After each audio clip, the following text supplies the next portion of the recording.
ಒಂದು ಸಣ್ಣ ಹುಡುಗ 6-7ನೇ ಕ್ಲಾಸ್ ಓದುವಂಥ ಒಂದು ಸಣ್ಣ ಮಗು ಬ್ರಿಟಿಷರ ಕಚೇರಿಯ ಮೇಲೆ ಹೋಗಿ ಭಾರತದ ಧ್ವಜ ಹಾರಿಸ್ತು. ದೊಡ್ಡವರೆಲ್ಲ ನಾ ಹೇಳೋದು, 6-7ನೇ ಕ್ಲಾಸ್ ಓದುವಂಥ ಮಗು ಹೋಗಿ ಬ್ರಿಟಿಷರ ಆಡಳಿತ ಕಚೇರಿಯ ಮೇಲೆ ಭಾರತದ ತ್ರಿವರ್ಣ ಧ್ವಜ ಹಾರಿಸ್ತು. ಬ್ರಿಟಿಷರು ಆ ಹುಡುಗ ಗುಂಡು ಹಾಕಿದ್ರು. ಆ ಹುಡುಗನಿಗೆ ಆಸ್ಪತ್ರೆಗೆ ಕರ್ಕೊಂಡು ಹೋದ್ರು. ಆ ಹುಡುಗ ಹಿ ವಾಸ್ ಇನ್ ಕೋಮಾ. ಆ ಮಗು ಕೋಮಾದೊಳಗಿತ್ತು. ಸ್ವಲ್ಪ ಪ್ರಜ್ಞೆ ಬಂದ ಮೇಲೆ ಕೇಳ್ತಾನೆ, ನನಗೆ ಎಲ್ಲಿ ಹಾಕ್ಯಾರ? ಅವ್ರು ಸುತ್ತ ಇದ್ದವ್ರು ಹೇಳ್ತಾರೆ, ನಿನಗೆ ದವಾಖಾನೆಯಲ್ಲಿ ಹಾಕ್ಯಾರ. ನಾ ಇಲ್ಯಾಕೆ ಬಂದೇನೆ? ಅವಾಗ ಹೇಳ್ತಾರ, ನೀನು ಭಾರತದ ಧ್ವಜ ಹಾರಿಸುವಾಗ ಬ್ರಿಟಿಷರು ನೀನು ಗುಂಡು ಹಾಕಿದ್ರು, ಅದಕ್ಕೆ ಕೋಮಾದಾಗ ಹೋಗಿ ನೀನು. ಇಷ್ಟಂದ ತಕ್ಷಣ ನೇರವಾಗಿ ಆ ಹುಡುಗ ಕೇಳಿದ ಪ್ರಶ್ನೆ, ಬ್ರಿಟಿಷರು ಹಾಕಿದ ಗುಂಡು ನನ್ನ ಎದೆಯೊಳಗಿಂದ ಹೋಗೈತೋ ಅಥವಾ ಬೆನ್ನಾಗಿಂದ ಬಂದೈತೋ? ಡಾಕ್ಟ್ರಿಗೆ ಆಶ್ಚರ್ಯ, ನೀನು ಈಗೋ ಆಗೋ ಒಂದು ಕ್ಷಣದಲ್ಲಿ ಸತ್ತು ಹೋಗ್ತೀಯಾ? ಬ್ರಿಟಿಷರ್ ಹಾಕಿದ ಗುಂಡು ನಿನ್ನ ಎದೆಯೊಳಗಿಂದ ಹೋದರೆ ಏನಾಗಬೇಕಾಗಿದೆ, ಬ್ರಿಟಿಷರ್ ಹಾಕಿದ ಗುಂಡು ನಿನ್ನ ಬೆನ್ನೊಳಗಿಂದ ಬಂದರೆ ಏನಾಗಬೇಕಾಗಿದೆ? ಇಲ್ಲ, ನೀವು ಮೊದಲು ಹೇಳಲೇಬೇಕು. ಯಾಕಂದ್ರೆ ಬ್ರಿಟಿಷರ್ ಹಾಕಿದ ಗುಂಡು ನನ್ನ ಎದೆಯೊಳಗಿಂದ ಹೋಗಿದ್ರೆ ನನ್ನ ದೇಶದ ಜನರಿಗೆ ಗೊತ್ತಾಗ್ತದೆ, ಈ ಹುಡುಗ ಬ್ರಿಟಿಷರ ಗುಂಡಿಗೆ ಎದೆಗೊಟ್ಟು ಹೋರಾಡುವಾಗ ಅವರು ಗುಂಡು ಹಾಕ್ಯಾರ ಅಂತ ಗೊತ್ತಾಗ್ತೈತಿ. ಅಕಸ್ಮಾತ್ ಅವರು ಬೆನ್ನ ಹಿಂದೆ ಗುಂಡು ಹೋಗಿತ್ತು ಅಂದ್ರೆ ಅವರ ಗುಂಡಿಗೆ ಹೆದರಿ ಓಡಿ ಹೋಗುವಾಗ ಇವನು ಬೆನ್ನಿಗೆ ಗುಂಡು ಹಾಕ್ಯಾರ ಅನ್ನುವ ತಪ್ಪು ಸಂದೇಶ ನನ್ನ ರಾಷ್ಟ್ರದ ಜನತೆಗೆ ಹೋಗಬಾರ್ದು ಅಂತ ಸಣ್ಣ ಮಗು ಅಂತಾರೆ. ಅಲ್ಲೇನು ಈ ಮಣ್ಣು ಎಷ್ಟು ದೊಡ್ಡದು ಹೇಳಿ, ಇದರ ಮಧ್ಯದಲ್ಲಿ ನಾವು ಪ್ರೀತಿಸಬೇಕಾಗ್ತದೆ. ಒಬ್ಬ ಕುರಿ ಕಾಯುವ ಹುಡುಗ ಕವಿರತ್ನ ಕಾಳಿದಾಸ ಆಗಿ ನಿರ್ಮಾಣ ಆಗಿದ್ದು ಇದೇ ಮಣ್ಣಲ್ಲಿ. ಅಲ್ಲೇನು ಗುಡಿಸಿಲಿನಲ್ಲಿದ್ದುಕೊಂಡು ಸಾಮ್ರಾಜ್ಯ ಕಟ್ಟಿದ ಚಾಣಕ್ಯ ಬಂದಿದ್ದು ಬೆಳೆದಿದ್ದು ಇದೇ ಮಣ್ಣಲ್ಲಿ. ಅಲ್ಲೇನು ಬೀದಿ ದೀಪದ ಕೆಳಗಡೆ ಹೋಗಿ ಓದಿ ಈ ದೇಶಕ್ಕೊಂದು ಸಂವಿಧಾನ ಕೊಟ್ಟಂತ ಅಂಬೇಡ್ಕರ್ ಅಂಥವರು ಹುಟ್ಟಿದ್ದು ಇದೇ ಮಣ್ಣಲ್ಲಿ. ಅಲ್ಲೇನು ಒಬ್ಬ ಬೋಟು ಕಟ್ಟುವವನ ಮಗ ಒಬ್ಬ ವಿಜ್ಞಾನಿ ರಾಷ್ಟ್ರಪತಿಯಾಗಿ ಬೆಳೆದಿದ್ದು ಸಹಿತ ಇದೇ ಮಣ್ಣಲ್ಲಲ್ಲೇನು? ಇದು ಅಷ್ಟು ಅದ್ಭುತ ಮಣ್ಣು, ಅಷ್ಟು ಅದ್ಭುತ ಸಂಸ್ಕೃತಿ ಈ ದೇಶದ್ದು. ದೊಡ್ಡ ದೊಡ್ಡವರು ಬೆಳೆದಿದ್ದಾರೆ. ಇದು ಒಂದಿಷ್ಟು ಸುಂದರ ಮನಸ್ಸುಗಳ ಕಲ್ಪನೆ ಇದೆ ಇಲ್ಲಿ. ಇದು ಭಾರತ ವಿಕಾಸ ಆಗಬೇಕು. ಅದಕ್ಕಾಗಿ ಇಲ್ಲಿ ಭಾರತ ವಿಕಾಸ ಸಂಗಮ. ವಿಕಾಸ ಅನ್ನುವುದನ್ನ ನಮ್ಮ ಗೊಗಾಯಿ ಅವರು ಬಹಳ ಸುಂದರವಾಗಿ ಹೇಳ್ತಾ ಇದ್ರು. ಇದು ವಿಕಾಸ ಅನ್ನುವುದು ಇದು ಕೇವಲ ಭೌತಿಕವಾಗಿ ಅಲ್ಲ, ಅದು ಆಂತರಂಗಿಕವಾಗಿ ಭೌತಿಕವಾಗಿ ಎರಡೂ ಆಗಬೇಕು. ಭೌತಿಕ ವಿಕಾಸ ಸಮೃದ್ಧಿಯನ್ನು ತಂದರೆ, ಆಂತರಂಗಿಕ ವಿಕಾಸ ಅದು ಸಂತೋಷ ಸಮಾಧಾನಗಳನ್ನು ತರ್ತದೆ. ಗೊಗೋಯಿ ಹೇಳ್ತಾ ಇದ್ರು, ವಿಕಾಸ ಅಂದರೆ ಬರೇ ಭೌತಿಕವಾಗಿ ಆಗುವುದಲ್ಲ. ನಾವೇನು ತಿಳ್ಕೊಂಡಿವು, ಸುಂದರ ಸುಂದರವಾದ ಕಟ್ಟಡಗಳನ್ನು ಕಟ್ಟಿದ್ರೆ ಅದು ವಿಕಾಸ ಏನು? ಭಾರತ ಹೋಗಿ ಬೇರೆ ದೇಶಗಳ ಮೇಲೆ ಆಕ್ರಮಣ ಮಾಡಿ ದೇಶ ವಿಸ್ತಾರ ಅದರದ್ದು ವಿಕಾಸ ಏನು? ಅಥವಾ ಈಗಿರೋ ಜನಸಂಖ್ಯೆ ಸಾಲದೇನು? ನಮಗಿನ್ನೂ ಒಂದಿಷ್ಟು ಜನಸಂಖ್ಯೆ ಬಹಳ ಮಾಡಿದ್ರೆ ಈ ದೇಶ ವಿಕಾಸ ಆದಂಗೆ ಅಲ್ಲ. ಎಷ್ಟು ಜನಸಂಖ್ಯೆ ಇದೆ ನೋಡಿ, ಏನು ಕಡಿಮೆ ಇದೆ ಏನು ಹೇಳಿ? ಯಾರೋ ಒಬ್ಬರಿಗೆ 24 ಮಕ್ಕಳಾಗಿದ್ದು ಅಂತ, ಬೇರೆ ಕೆಲಸನೇ ಇರಲಿಲ್ಲ ಅವನಿಗೆ. 24 ಮಕ್ಕಳು ಮನೆಯಾಗೆಲ್ಲ ಓಡಾಡ್ತಿದ್ದು. ಅವನೊಬ್ಬ ಸ್ನೇಹಿತ ಕೇಳಿದ್ನಂತ, ಅಲ್ಲೋ ಭಾರತದ ತುಂಬ ಎಲ್ಲ ಘೋಷಣೆ ಮಾಡಕತ್ತಾರ, 1 ಬೇಕು 2 ಸಾಕು ಅಂತ, ನಿನಗೆ 24 ಮಕ್ಕಳು ಹಡ್ದಿಯಲ್ಲ, ಮತ್ತು ಅವರು ಮಹಿಳಾ ಮತ್ತು ಕುಟುಂಬ ಕಲ್ಯಾಣ ಇಲಾಖೆಯವರು ನಿನ್ನ ಮನೆಗೇನು ಬರಲಿಲ್ಲ? ಅವರು ಬಂದಿದ್ರನ್ನು, ಮತ್ತು ಅವ್ರು ಬಂದೇನೂ ಅನ್ನಲಿಲ್ಲ ನಿನ್ನ ಮಕ್ಕಳು ನೋಡಿ. ಬಂದಿದ್ರು, ಅವ್ರು ಇದು ಅಂಗನವಾಡಿ ಸೆಂಟರ್ ಇರ್ಬೇಕಂತ ತಿಳ್ಕೊಂಡು ಹೊಳ್ಳಿ ಹೋದರು ಅಂದ. ವಿಕಾಸ ಅಂದರೆ ಹಿಂಗೆ ಜನಸಂಖ್ಯೆ ಬಹಳ ಬೆಳೆಯುವುದೇನು? ವಿಕಾಸ ಅಂದರೆ ವಾಸ್ತವದಿಂದ ಸಾಧ್ಯತೆಯೆಡೆಗಿನ ಪಯಣ, ಅದು ಅಷ್ಟೇ.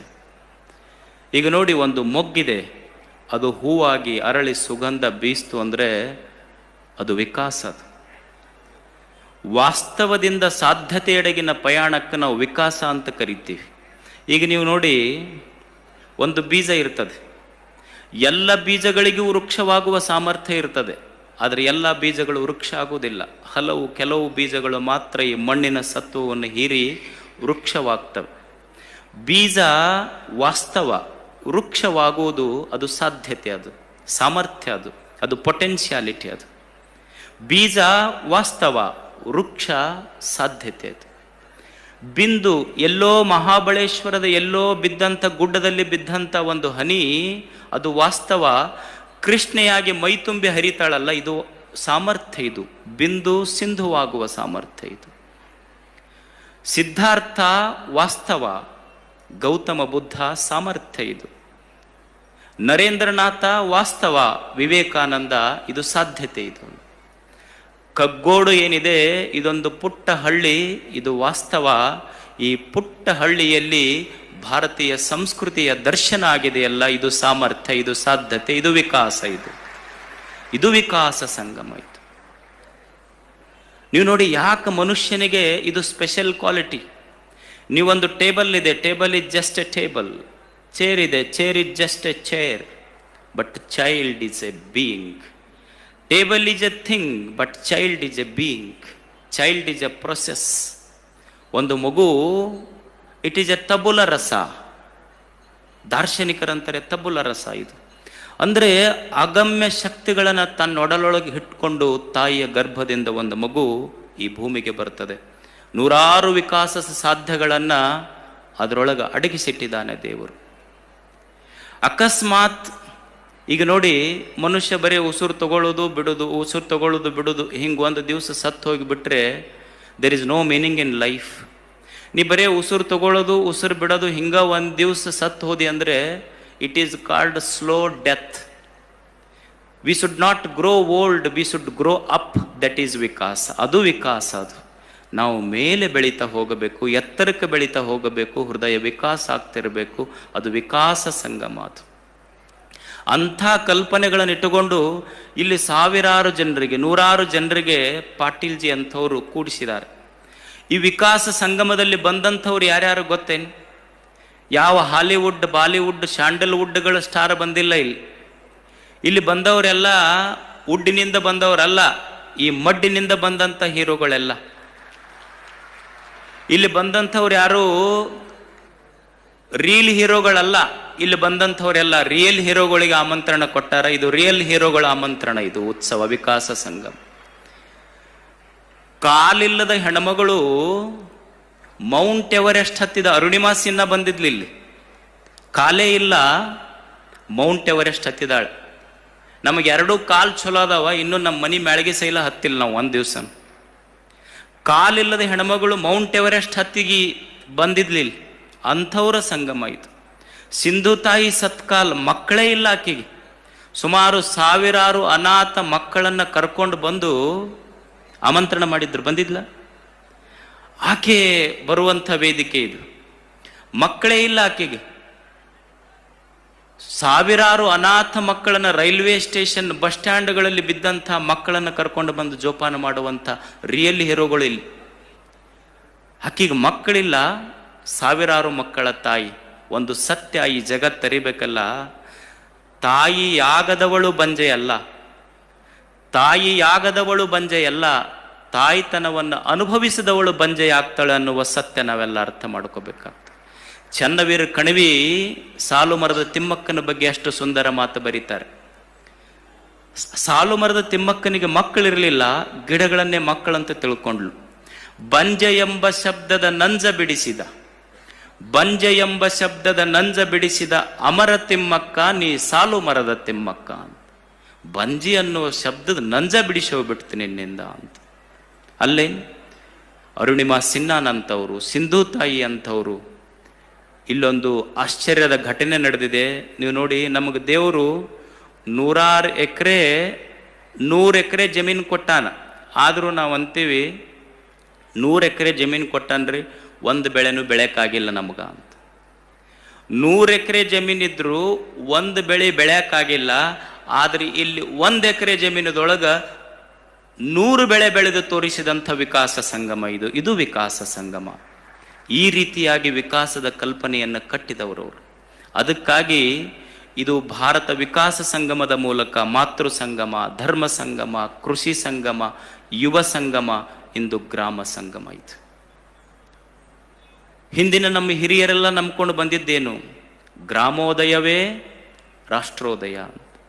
ಯಾವಾಗ ಗ್ರಾಮಗಳು ಉದಯ ಆಗ್ತದೆ ಅವಾಗ ರಾಷ್ಟ್ರೋದಯ ಆಗ್ತೈತಿ. ಅಬ್ದುಲ್ ಕಲಾಂ ಅವರು ಸಹಿತ ಒಂದು ಕಲ್ಪನೆಯನ್ನು ಕೊಟ್ಟರು. ಬಹಳಷ್ಟು ಅಧ್ಯಯನ ಮಾಡಿ ಸಂಸತ್ತುಗಳಲ್ಲಿ, ವಿಧಾನಸೌಧಗಳಲ್ಲಿ, ದೊಡ್ಡ ದೊಡ್ಡ ಇಂಜಿನಿಯರಿಂಗ್ ಕಾಲೇಜುಗಳಲ್ಲಿ ಈ ಭಾರತದ ಬುದ್ಧಿಜೀವಿಗಳ ಎದುರಿಗೆ ಅವರೊಂದು ಪುರ ಅಂತ ಒಂದು ಕನ್ಸೆಪ್ಟ್ ಇಟ್ರು. PURA, PURA. ಪುರ ಅಂದರೆ providing urban amenities to rural area. ಅಂದ್ರೆ ಏನು ನಾವು ಇವತ್ತು ಪಟ್ಟಣಗಳಿಗೆ ಫೆಸಿಲಿಟೀಸ್ಗಳನ್ನು, ಇನ್ಫ್ರಾಸ್ಟ್ರಕ್ಚರ್ ಕೊಡ್ತೀವಿ, ಅದನ್ನು ಹಳ್ಳಿಗಳಿಗೆ ಕೊಟ್ಟರೆ ಹಳ್ಳಿಗಳ ಉದ್ಧಾರ ಆಗ್ತದೆ. ಗಾಂಧೀಜಿಯವರು ಹೇಳಿದ್ರು, ಭಾರತ ಅನ್ನೋದು, ಯಾರೋ ಕೇಳಿದ್ರಂತೆ ಗಾಂಧೀಜಿಯವರಿಗೆ, ಭಾರತ ಎಲ್ಲಿದೆ, ನಾನು ಭಾರತವನ್ನು ಕಾಣಬೇಕಾಗಿದೆ ಅಂತ. ಗಾಂಧೀಜಿ ಹೇಳ್ತಾರೆ, ಭಾರತ ಅನ್ನೋದು ಕುತುಬ್ ಮಿನಾರದಲ್ಲಿಲ್ಲ, ಭಾರತ ಅನ್ನೋದು ಖಜುರಾಹೋದಲ್ಲಿಲ್ಲ. ನೀವು ಭಾರತ ನೋಡಬೇಕಾದ್ರೆ ಹಳ್ಳಿಗಳಿಗೆ ಹೋಗಿ, ಹಳ್ಳಿಯ ಜನರ ಹೃದಯದಲ್ಲಿ ಭಾರತದ ದರ್ಶನ ಆಗ್ತದೆ. ನಿಜವಾದ ಭಾರತ ನಿಂತಿರುವುದು ಹಳ್ಳಿಗಳ ಮೇಲೆ. ಇವತ್ತು ಸುಮಾರು 5,96,000ಕ್ಕಿಂತ ಹೆಚ್ಚು ಹಳ್ಳಿಗಳು ಭಾರತದಲ್ಲಿವೆ. ಅಂದರೆ ಭಾರತದಲ್ಲಿ ಇದು ಹಳ್ಳಿಗಳ ದೇಶ. ಇದು ಇವತ್ತು ಬಹಳಷ್ಟು ಮಂದಿ ನಾವು ಮಾತನಾಡ್ತೇವೆ ಸ್ಮಾರ್ಟ್ ಸಿಟೀಸ್ ಬಗ್ಗೆ. ಭಾರತ ವಿಕಾಸ ಆಗೋದು ಬರೇ ಸ್ಮಾರ್ಟ್ ಸಿಟೀಸ್ ಆದರೆ ಭಾರತ ವಿಕಾಸ ಆಗೋದಿಲ್ಲ. ಎಲ್ಲಿಯವರೆಗೂ ವಿಲೇಜ್ಗಳು ಸ್ಮಾರ್ಟ್ ಆಗೋದಿಲ್ಲ, ಅಲ್ಲಿಯವರೆಗೆ ಈ ದೇಶದ ವಿಕಾಸ ಕಾಣೋ ಕಲ್ಪನೆ ಬಹಳ ಕಷ್ಟ ಆಗ್ತದೆ. ಸ್ಮಾರ್ಟ್ ವಿಲೇಜ್ಗಳಾಗಬೇಕಾಗ್ತದೆ. ಮೊಟ್ಟ ಮೊದಲನೇದಾಗಿ ನಮಗೇನು ಬೇಕು ಅಂದರೆ, ನಮ್ಮ ಹಳ್ಳಿಗಳ ಬಗ್ಗೆ ನಮಗೆ ಅಭಿಮಾನ ಇರಬೇಕು. ನಮ್ಮ ಹಳ್ಳಿ ಬಗ್ಗೆ ನಮಗ ಅಭಿಮಾನ ಇರದೇ ಇದ್ರೆ ಬೇರೆ ಊರವ್ರಿಗೆ ಹೆಂಗೆ ಬರ್ತದೆ ಹೇಳಿ? ನಮ್ಮ ಹಳ್ಳಿಯ ಬಗ್ಗೆ ನನಗೆ ಅಭಿಮಾನ ಇರಬೇಕು ಮೊದಲು. ಈಗ ನಾವು ಮನೆ ಕಟ್ಟಿಸ್ತೀವಿ, ಮನೆ ಕಟ್ಟಿಸುವಾಗ ಒಬ್ಬ ಸಾಮಾನ್ಯವಾಗಿ ಹಳ್ಳ್ಯಾಗ ಮನೆ ಕಟ್ಟಿಸಿದವನು ಇವತ್ತು ಅಂತಿರ್ತಾನ, ನಾನು ಮನೆ ಭಾಳ ದೊಡ್ಡ ಪ್ರಮಾಣದಾಗ ಕಟ್ಸೀನ್ರೆ, 50 ಲಕ್ಷ ಖರ್ಚು ಮಾಡಿ ಕಟ್ಸೀನಿ. ಏನೇನು ಮಾಡಿಯಪ್ಪ ಮನ್ಯಾಗ? ಅದರದೆಲ್ಲ ಮಾರ್ಬಲ್ ಹಾಕಿನಲ್ರಿ, ಇಟಾಲಿಯನ್ ಮಾರ್ಬಲ್ ತಂದೀನಿ ನಾನು. ಅವೇನು ಗೋಡೆಗಳಿಗೆಲ್ಲ ವಾಲ್ ಹಾಕಿನಲ್ಲ, ಚೈನಾ ವಾಲ್ ಅದೆಲ್ಲ. ಅವು ಟೈಲ್ ಅದಾವಲ್ಲ, ಚೈನಾ ಟೈಲ್. ಮತ್ತು ಎಲೆಕ್ಟ್ರಿಕಲ್ ಸಾಮಾನು ಏನು ತಂದಿನಲ್ಲ, ಎಲ್ಲ ಜಪಾನ್ದು. ಮತ್ತು ಪ್ಲಂಬಿಂಗ್ ಐಟಮ್ಸ್ ಏನೆಲ್ಲ ತಂದಿನಲ್ಲ, ಜರ್ಮನಿದು. Dining table ಐತೆಲ್ಲ ಅಮೇರಿಕಾದ್ದು. ಹಳ್ಳಿಯಾಗಿದ್ದ ಮನುಷ್ಯ ಹೇಳ್ತಾನೆ, ಹೌದಪ್ಪ ಕರೆಕ್ಟು, ನೀ ಹಾಕಿದ ಮಾರ್ಬಲ್ ಇಟಾಲಿಯನ್, ನೀ ನೋಡಿಸಿದ ಜಳಗಳೆಲ್ಲ ನೆಳಗಳು ಜರ್ಮನಿ, ನಿನ್ನ ಎಲೆಕ್ಟ್ರಿಫಿಕೇಶನ್ ಎಲ್ಲ ಇದ್ದಿದ್ದು ಜಪಾನ್, ನಿನ್ನ ಊಟದ ಡೈನಿಂಗ್ ಟೇಬಲ್ ಐತೆಲ್ಲ ಅಮೇರಿಕದ. ಖರೆ ಡೈನಿಂಗ್ ಟೇಬಲ್ ಅಮೇರಿಕಾದಿರ್ಬೋದು, ಆದ್ರೆ ಡೈನಿಂಗ್ ಟೇಬಲ್ ಮೇಲೆ ಇಟ್ಟ ಪುಂಡಿ ಪಲ್ಯ ರೊಟ್ಟಿ ಕಗ್ಗೋಡದ್ದಲ್ಲಪ್ಪ, ಅದೇನು ಬೇರೆದ್ದಲ್ಲ. ನಮ್ಮದು ಅನ್ನುವ ಅಭಿಮಾನ ನಮಗೆ ಬೇಕಾಗ್ತದೆ. ನಮ್ಮದು ಅನ್ನುವ ಅಭಿಮಾನ ನಮಗಿರದೇ ಇದ್ದರೆ ದೇಶ ಹೇಗೆ ಬದುಕ್ತವೆ ಹೇಳಿ? ಅದು ನಮ್ಮದು ಅನ್ನೋ ಅಭಿಮಾನ ನಮಗೆ ಬೇಕಾಗ್ತದೆ. ಮತ್ತು ನಮ್ಮ ಹಳ್ಳಿಗಳನ್ನು ನಮ್ಮ ಪಾಟೀಲ್ಜಿಯವರು ಬಹಳ ಸುಂದರವಾಗಿ ಕೊಪ್ಪಳದಲ್ಲಿ ಬಂದಾಗ ಒಮ್ಮೆ ಹೇಳ್ತಾ ಇದ್ರು, ನನ್ನ ಹಳ್ಳಿ ನನ್ನ ದೇಶ, ನನ್ನ ಹಳ್ಳಿ ನನ್ನ ಜಗತ್ತು.